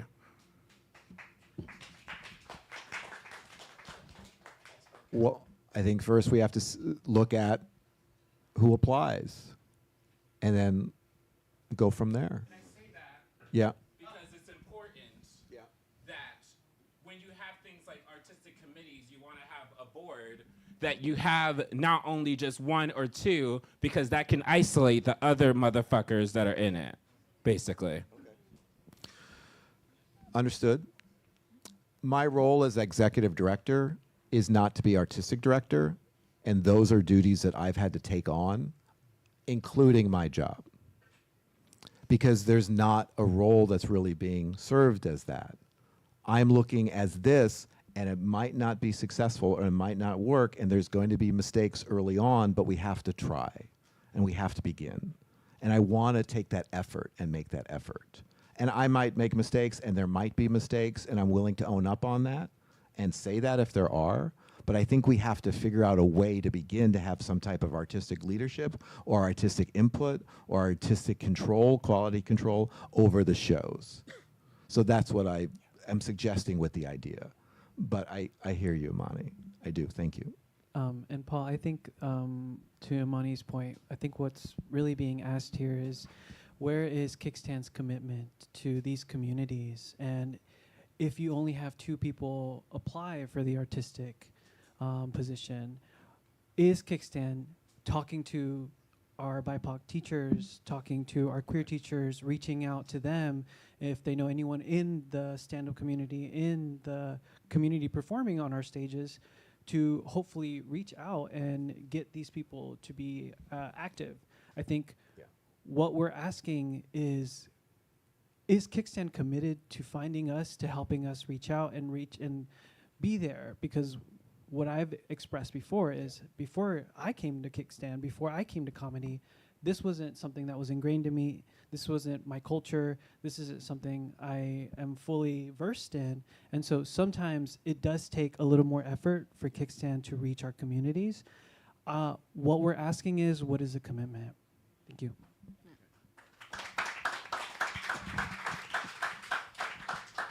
And that's a great point. And I will need to assess that, and I will definitely need to make sure that I'm available for that. And I need to be open to listen to that. But I've always felt with this theater that if you have an idea for a show, you want to do something, a project, that I'm available always to have somebody to talk to about that idea. But there should be red flags. Okay. When you look at this community, Okay. you only see a community full of white people. Okay. Yeah. You should be asking those questions Yeah. as a director. Yeah.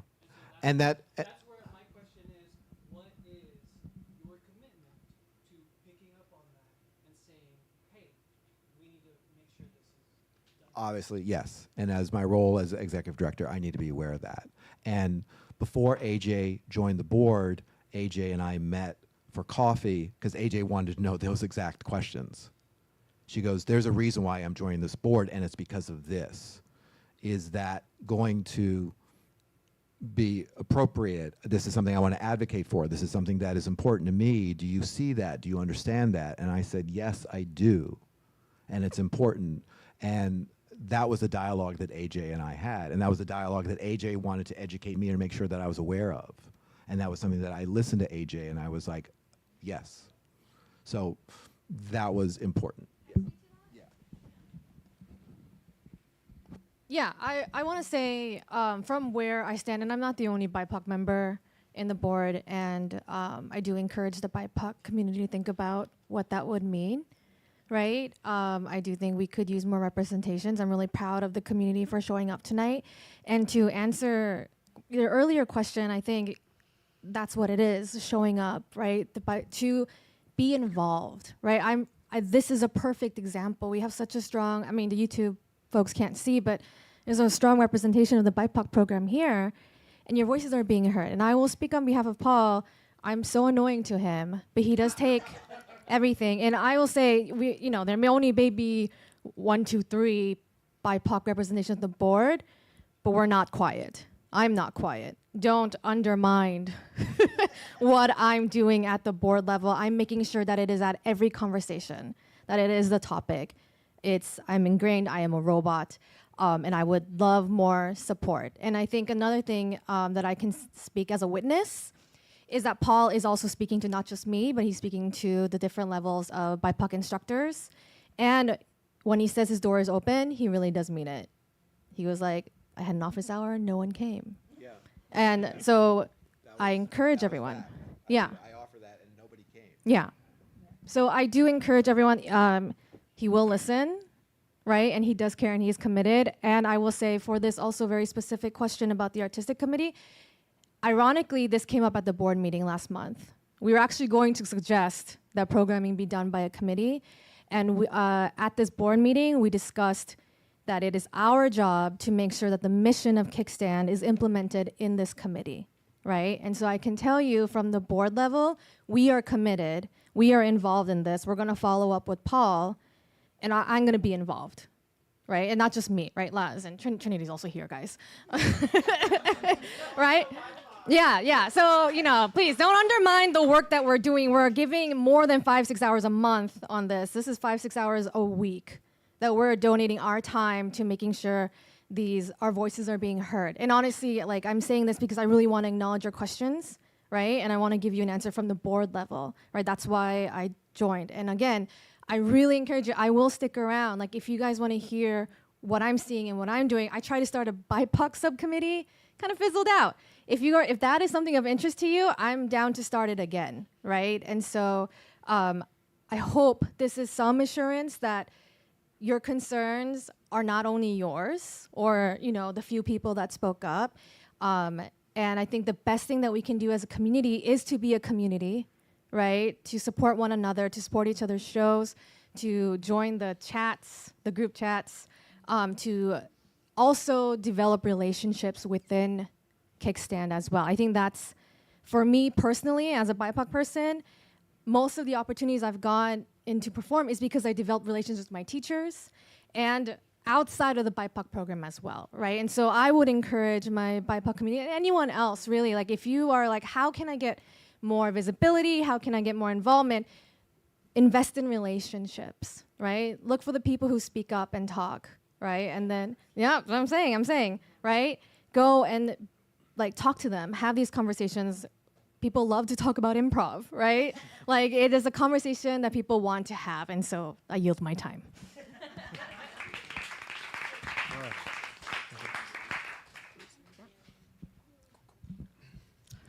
Hi. I think that it's great that everything Paul has said, and I just kind of want to open this conversation up to everybody else on the panel. How are you committing to this? And also that I feel like there's been a question that's kind of been danced around, or not even a question, just a comment that someone said that has been danced around a little bit, which is what is your effort reaching out to these specific communities that are underrepresented in comedy?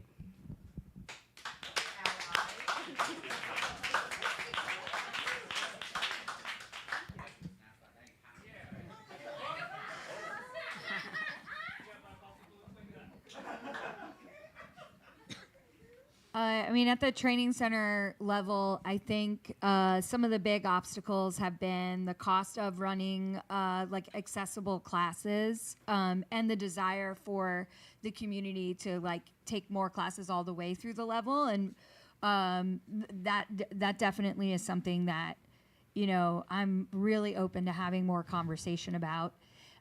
We also were under-resourced in terms of teachers, and so my commitment has been to try to identify people who are really passionate and who bring facilitation skills that are interested in teaching, not only in our general program, but in the BIPOC program, and trying to get those folks a chance to TA if they express interest. I am way backlogged in the number of TAs. There's also a financial consideration there because we want to pay the TAs. But we definitely need to grow that program. In terms of some of the paid BIPOC classes higher up in the levels, I really want to commit to offering them. Right now, I think we knew going into it, it might be a little bit of a hurdle to get those classes really fired up and rolling on a regular basis. That's my main concern with those upper level classes. It's that we really get people invested in taking them. I'm really open to hearing more tools, more ideas, especially from people who have been through the BIPOC program or are still in it. Our teachers in that program are all of our teachers, but I know that people who teach in the BIPOC program, they're doing a very amazing thing. They're giving, sorry if I get emotional, but they are just creating this space for people to find their voice in comedy. And I got a chance to hear Frida and Eric and Naomi speak to it. And it's just very affirming how impactful that space has been for people. So I just want everybody to know that, like, I want to do everything I can for that program, because it is, that's what the survival of comedy sort of hinges on, is that we're doing culturally responsive comedy here. Comedy that can speak to power structures and shake shit up. And that's going to come from people going through that program specifically, and from what we're doing here at Kickstand. And if we can do it better, I want to know how. So, yeah.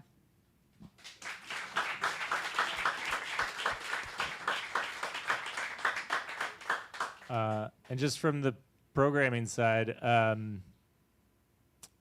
a good question. You know, I don't want to make excuses here.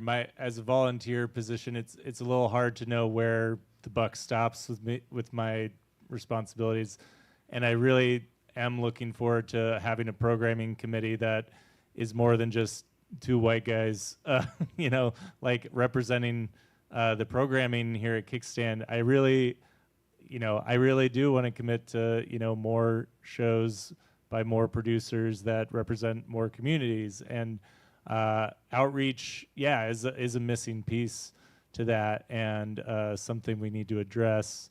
You know, I've watched Kickstand grow over the last 10 years I've been involved, and it's gone from this very much like club where it's everyone knows each other and we just kind of perform for each other all the time, to this like very large community that, you know, I can admit, like I wasn't prepared to address like that. I don't necessarily have all those tools, and so I really do appreciate every time someone calls out something that isn't working.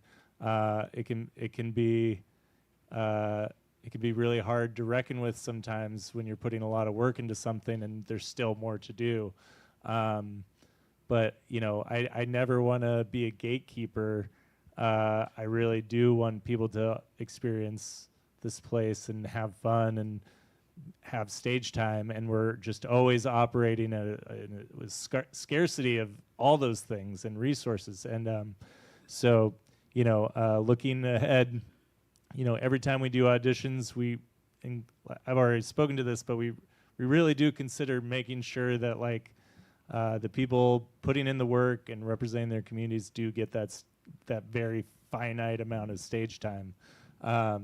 So I just want to, I'll double down on my commitment there, and I really do look forward to working with more people on programming. It can be really stressful trying to like maintain all that. So I would definitely love some help there. And if anyone, and I'll just add about seeking out. At my previous job in LA, I would go scouting. Besides running my theater, I would go to other theaters to see where there are other shows that are not in my theater. I see a lot of the shows here. I can do a better job of seeing shows that are not just at Kickstand. And if that's something that you can provide or I can seek out where you're performing other than Kickstand, or shows or performers that I should be aware of, then I need to put that more on my radar and make sure that I'm aware of all comedy within the community of Portland. And that's something that I can do. Portland, Kickstand has the best improv comedy in the city of Portland. So I would agree. But it's also, besides, it's all comedy. You're right. It is. Scouting all comedy. There's some diamonds in the rough out there. Maybe we can find them. Bring them over here. Hello, everyone. I'm Afrida. If you don't know, that's my name. And I teach level 1, level 2, and I also support for the auditioning process. And I just want to say I sincerely appreciate the challenge that's been in the space tonight and the expectations being laid out and the pushes that's been had. And I encourage it. And I think that if you got something to say and you got a feeling about something, go ahead and voice that. I also say that to your capacity, insert yourself where you feel like you want to see growth. I am grateful that there's going to be a committee around the artistic design, and that there's work moving towards what's it called? Artistic what? Director, yeah. That thing. And that's really exciting. I think committee approach is a really dynamic approach that I think that an individual, while they might have an epic background in that way of doing artistic direction of a theater, there's something about a committee approach that offers multiple perspectives that really puts something on the stage that you won't see at other theaters. I think so far in my experience, my 4 years at Kickstand has been doing that and putting things on stage that you're not seeing in other places. And so I want to continue to see that happen. And I think a committee approach might be something to consider for long term, and then have people time out of that committee, if you can get a good system and process built. I like systems and processes. Also,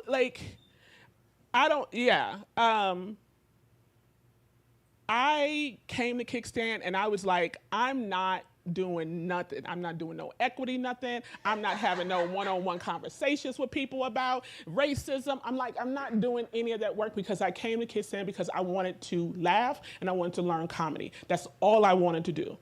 Now, 4 years later, here I am holding a mic, helping out with fucking, doing auditions and stuff like that. And that's because I've grown a really deep love and appreciation of this space, and I want to pour into things that I love and appreciate. So that being said, if you found love, appreciation, joy in this space, and you want to see more in this space, sign up for the committee, yo. Sign up for the committee. Sign up for the committee. And I say the measure of a space is on if you can stay on that committee for the amount of time that you've committed to that committee.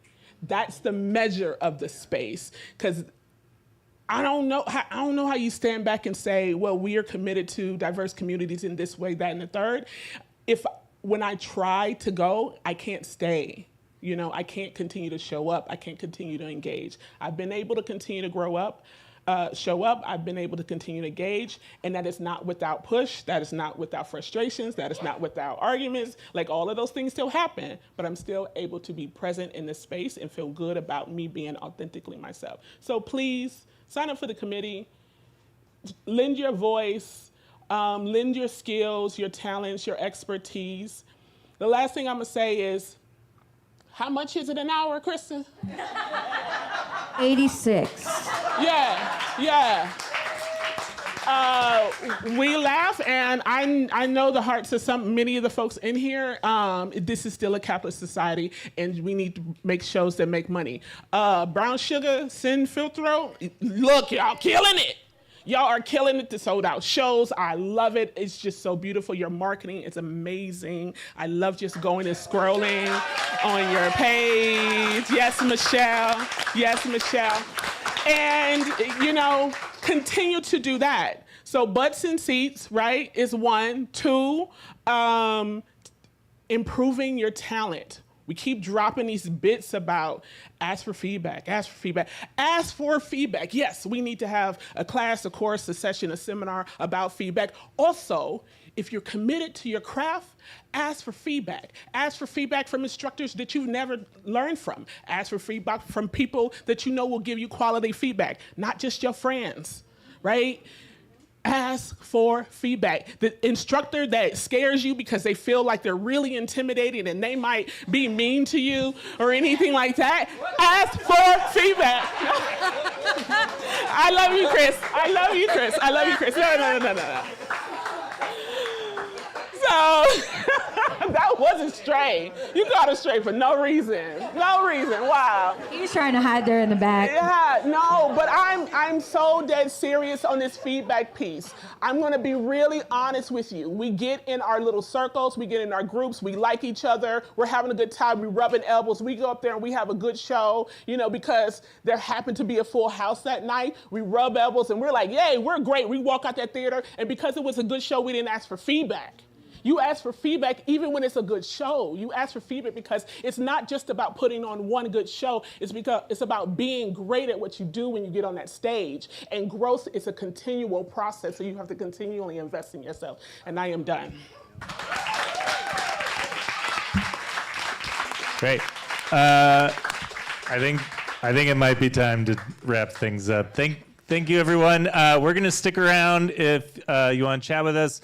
If you're watching on the feed, you can always reach out to us. Paul at Kickstand Comedy, Kristen at Kickstand Comedy, Vara with a V, V-A-R-A, Zimmer at Kickstand Comedy, or just info at.